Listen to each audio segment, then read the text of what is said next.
নবীজি বলেছেন একটা ঘাটে, একটা পানির ঘাটে বাঘ এবং হরিণ একসাথে পানি খাবে, কেউ কাউকে কোনো ক্ষতি করবে না। পৃথিবীতে জুলুম বলে কিছু থাকবে না, ইনসাফ ন্যায় কায়েম হয়ে যাবে। এরপরে ঈসা আলাইহিস সালাম 40 বছর বেঁচে থাকবেন। 40 বছরের মধ্যে তিনি বিয়ে করবেন, সন্তান হবে, তার মৃত্যু হবে, তাকে দাফন করা হবে আমাদের নবীর কবরের পাশে।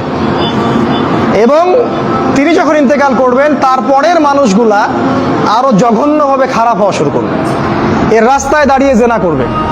আর এই মানুষগুলোর উপরে হঠাৎ একদিন সকালবেলা সূর্য পশ্চিম দিক থেকে উঠে যাবে এবং একটা লোকমা মুখে তোলার জন্য মানুষ মুখে নিবে, মুখে তুলতে পারবে না, তার আগে কিয়ামত হয়ে যাবে। পানি খাওয়ার গ্লাস উঠাবে, পানি পান করার আগেই কিয়ামত হয়ে যাবে। দুজন ব্যবসায়ী কাপড় এক্সচেঞ্জ করবে, একজন বিক্রি করবে, একজন দেখবে, এই দেখতে দেখতেই কিয়ামত হয়ে যাবে। একদম মুহূর্তের মধ্যে একদিন কিয়ামত হয়ে যাবে ওই মানুষগুলোর সামনে। এগুলো সামনে হতে যাচ্ছে, আমাদের হাতে বেশি সময় নাই। কথাগুলো বলার এই কারণ হচ্ছে সময় কম। তো এখন এই অবস্থায় একজন মুসলিম হিসেবে আপনার করণীয় কি? আমি কয়েকটা পয়েন্ট আপনাকে বলতে পারি 5 মিনিটের মধ্যে। এই কয়েকটা পয়েন্ট যদি আপনি একটু মেনে চলেন, ইনশাআল্লাহ আপনিও শেষ জামানায় সফল হবেন ইনশাআল্লাহ। যদিও বা এই জামানায় সফল হওয়া খুব কঠিন, খুবই কঠিন। নবীজি বলেছেন ঈমান ধরে রাখা এত কঠিন হবে যেমন হাতে আগুন ধরে রাখা কঠিন হয়। হাতে আগুন ধরে রাখা কি কঠিন? দেখেন, আমরা যারা ইসলাম ফলো করছি, আমাদের ইসলাম পালন করতে যদি এরকম কষ্ট না হয়, বুঝতে হবে আপনি সেই প্রকৃত ঈমান ধারণ করে নাই, যে ঈমান ধারণ করলে হাতে আগুন আপনি অনুভব করতেন। সত্যিকারের ঈমান নিয়ে চলেন, সমাজ আপনার শত্রু হয়ে যাবে, পরিবার শত্রু হয়ে যাবে, রাষ্ট্র বিশ্ব শত্রু হয়ে যাবে আপনার। নবী সাল্লাল্লাহু আলাইহি ওয়াসাল্লাম বলেছেন যে শেষ জামানে ঈমান ধরে রাখা খুবই কঠিন হবে। সকালে মানুষ মুমিন থাকবে, বিকেলে কাফের হয়ে যাবে।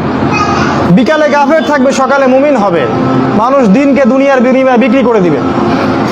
এই যুগে সফল হবে সেই মানুষরা যারা এই ফিতনা মুক্ত পরিবেশে দিন পালন করবে। অনেক দূরের প্রত্যন্ত জায়গায় চলে যাবে, শহর থেকে দূরে, নগর থেকে দূরে, পাহাড়ি এলাকায়, অনেক দূরে, কান্ট্রি সাইড। ওই যে থাকে না কিছু মানুষ উপজাতির মতো, ওই রকম করে যারা থাকবে এরা নিরাপদে থাকবে। কৃষি জমি চাষাবাদ করবে, নিজের খাবার নিজে খাবে, মাছ চাষ করবে, গরু চাষ করবে, ছাগল পালবে, শহরের ফিতনায় জড়াবে না। নিজেরা নিজেদের কলোনি গড়ে তুলবে আলাদা করে, অনেকটা মুসলিম ভিলেজের মতো। এরা সফল হবে। শেষ জামানায় সফল হওয়ার কয়েকটা পথ বলে দিচ্ছি। 1 নাম্বার, আপনাকে জ্ঞান অর্জন করতে হবে। কোরআন হাদিসের সাথে সমসাময়িক যত জ্ঞান আছে সব অর্জন করতে হবে, এটা 1 নাম্বার। জ্ঞান নাই, আপনি শেষ জামানায় টিকতে পারবেন না। যাদের কাছে এই জ্ঞান ছিল তারা কিন্তু মহামারীর আগেই প্রস্তুতি নিয়েছিল।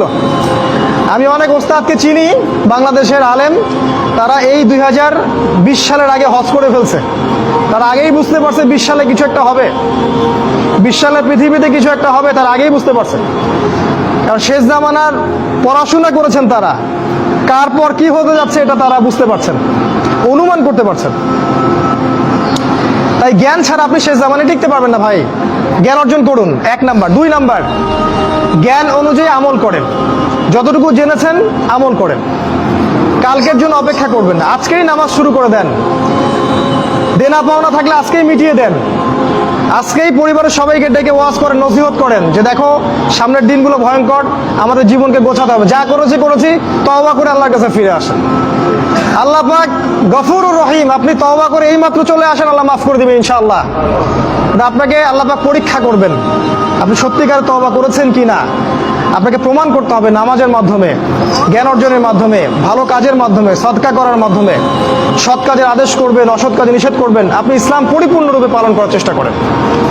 কোনো সরকার, কোনো সমাজ নেতা, কোনো রাষ্ট্রনেতা, কোনো পারিবারিক নেতা, কেউ আপনার সাথে আপনার কবরে যাবে না। সোজা কথা, আপনাকে আল্লাহর সামনে একাই দাঁড়াতে হবে। কারো পরোয়া করে লাভ নাই, কোনো অজুহাত দিয়েও লাভ নাই। দেশটা ভালো না, বিশ্বটা ভালো না, সমাজটা ভালো না, সময় ভালো না, এগুলো বলে কোনো লাভ নাই। আমাকে আমার রবের সামনে দাঁড়াতে হবে, আমার ভালো আমাকে বুঝতে হবে। আমার ভালো, বাজারে গেলে একটা মাছ ভালো না খারাপ আপনি তো বোঝেন, তরকারি ভালো না খারাপ বোঝেন, দিনের ব্যাপারে বুঝতে চান না কেন? দিনের ব্যাপারে খালি হুজুরদের শরণাপন্ন কেন হচ্ছে? পড়াশোনা করেন, আমল করেন, আমল বাড়িয়ে দেন, দিন সময় নষ্ট করবেন না। যুবকদেরকে স্পেশালি বলবো, সময় নষ্ট করবেন না। শয়তান তিনটা ধোঁকা দিবে যে পরে শিখে নিব, পরে করবো নি। শয়তান আসে বুঝাবে যে এখন কি আর বয়স হয়েছে, আগে পরে দেখা যাবে। শয়তান বুঝাবে আমি এগুলো জানি তো, আর জানার দরকার নাই। এগুলো শয়তান বোঝাবে আপনাকে। এই শয়তানের ধোঁকায় পড়বেন না। সময়কে মূল্যায়ন করেন, আমল করা শুরু করেন, আল্লাহর ওয়াস্তে তওবা করে আল্লাহর দিকে ফিরে আসেন। আল্লাহ পাক তৌফিক দান করুন, আল্লাহুম্মা আমিন। 3 নাম্বার, সৎ কাজের আদেশ করেন, অসৎ কাজে নিষেধ করেন। পরিবার থেকে শুরু করেন। আপনি ব্যক্তিটা গড়ে তোলেন, পরিবারটাকে ইসলামিক পরিবারে গড়ে তোলেন। আপনার ছেলে, আপনার মেয়ে, আপনার স্ত্রী, আপনার সন্তান, আপনার বোন, আপনার মা, সবার ব্যাপারে মনিটরিং করেন, চোখে চোখে রাখেন।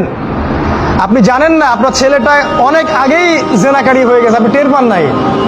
ছেলের হাতে স্মার্টফোন তুলে দিয়েছেন, ছেলে গোপনে গোপনে 10টা প্রেম করে, আপনি জানেন না।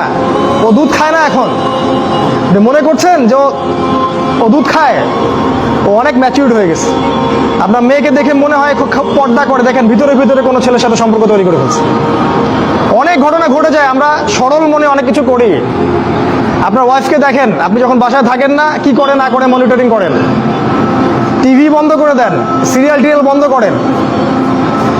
এমন কারোর সাথে মিশতে দিবেন না যে আপনার ছেলেকে, আপনার মেয়েকে, আপনার বোনকে, আপনার মাকে বিপথে নিয়ে যাবে। কঠোর হন পরিবারের উপরে, কারণ আপনাকে আল্লাহ পাক আপনার পরিবার সম্পর্কে জিজ্ঞাসাবাদ করবেন, অবশ্যই জিজ্ঞাসা করবেন। বিশ্বাস করেন আল্লাহ পাক কিয়ামতের মাঠে আপনাকে আপনার পরিবার সম্পর্কে জবাবদিহি করাবেন প্রত্যেকটা বিষয়। আপনি দাওয়াত দেন, চেষ্টা করেন, তারপরে যদি ছেলে বেলাইনে যায় সেটা তার ব্যাপার, ওর হিসাব ও দিবে। নূহ আলাইহিস সালামের ছেলে কাফের হয়ে গেছে, ওর হিসাব ও দিবে, সেটা আলাদা। কিন্তু আমাকে আমার চেষ্টা করতে হবে। পরিবার গড়ে তোলেন, সৎ কাজের আদেশ করেন, অসৎ কাজে নিষেধ করেন। 4, এই যে কোরআন এবং সুন্নাহর দাওয়াতটা পৌঁছে দেন মানুষের কাছে। দাওয়াতেই কাজ করেন ভাই, সময় নষ্ট করেন না। আপনি যে দল করেন বা যে সংগঠন করেন বা যে মাযহাব, যে তরিকায় থাকেন, আমার তাতে কোনো আপত্তি নাই, কিন্তু কোরআন সুন্নাহর দাওয়াতটা মানুষের কাছে প্রচার করেন। মূল বিষয়ে কোনো পার্থক্য নাই। এই দাওয়াত দেওয়ার সময় সাম্প্রদায়িক হবেন না। সবাই আমার দলে আসো, আমার দলের ফর্ম পূরণ করো, না হলে দাওয়াত হচ্ছে না, এমন দাওয়াতের দরকার নেই। মানুষকে ইসলামের দাওয়াত দেন, আল্লাহর দিকে ডাকেন, কোরআনের দিকে ডাকেন, সুন্নাহর দিকে ডাকেন, দেখবেন সমাজে একটা সাম্য চলে আসবে ইনশাআল্লাহ। দাওয়াতি কাজ করেন, বেশি বেশি কোরআন সুন্নাহর দাওয়াতি কাজ করেন। 5 নাম্বার, অর্থ সম্পদ যা আছে এগুলোকে কাগজের টাকায় রেখে দিবেন না, আমার নসিহত। হয়তো বুঝতে পারছেন না, মাথার উপর দিয়ে যাচ্ছে কথা, কিন্তু পরে বুঝবেন। টাকা পয়সা যা আছে এগুলোকে ব্যাংকে কাগজের টাকার মধ্যে রেখে দিবেন না, কারণ কাগজের টাকা সামনে আর থাকবে না। লিখে রাখেন, কয়েক বছর পরে দেখতে পারবেন। সমস্ত টাকা হয়ে যাবে ইলেকট্রনিক, খালি পাঠাবেন। ইলেকট্রনিক মানে আপনি টাকা ধরতেও পারবেন না, পকেটে রাখতেও পারবেন না, খালি জানবেন আমার অ্যাকাউন্টে এত টাকা আছে। এই পুরো ব্যাংকিং সিস্টেমটা পড়ে যাবে, থাকবে না। বিশ্বাস না হলে লিখে রাখতে পারেন, এই পুরো ব্যাংকিং সিস্টেম পড়ে যাবে, কাগজের টাকা থাকবে না। কি করবেন তাহলে? আপনি আপনার সম্পদটাকে সোনায় রূপান্তর করেন, কিছু সোনা করে রাখেন, জমায় রাখেন, রূপায় কনভার্ট করেন। এগুলোর দাম কখনো কমবে না। 100 বছর পরেও সোনার দামই থাকবে।